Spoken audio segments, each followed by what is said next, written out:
way it's impacting is they're starting to think about new ways of doing things. If you just talk about automation, that's been there for a long time. It's now about how do I leapfrog and do something very differently. Historically, procurement is only about cost. Right now, it's about how does procurement become more of a revenue driver versus a cost one. AI is one of those tools that potentially can help our clients, and that's what they're looking at. How do I innovate? How do I make it different?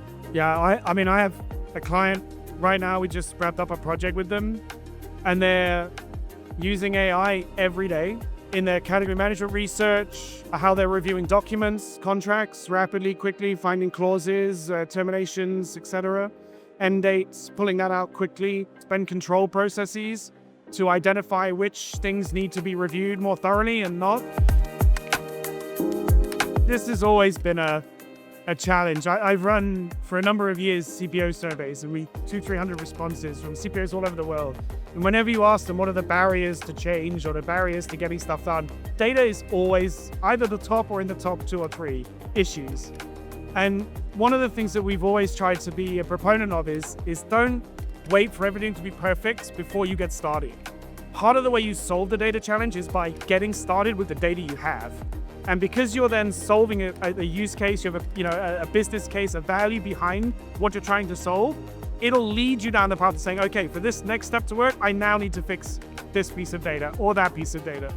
And I'd say the second part for me would also be using AI to help you fix the data.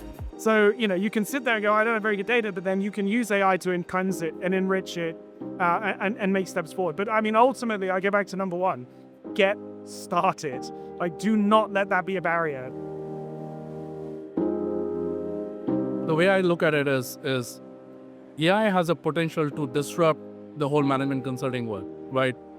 And the firms that are going to get impacted more are the firms that drive work based on power by the hour, right? Which is, hey, I give you these many resources, you do the work, they'll get some value out of it. Versus the companies that think about, what do I need to get out? What are the improvements that I need to deliver? What are the transformation that I need to deliver? And then say, okay, what tools I need to drive those transformations are going to be very different, right? And that's where I think AlixPartners is leveraging AI to say, hey, at the end of the day, I still need to deliver that transformation, probably more bigger and more faster.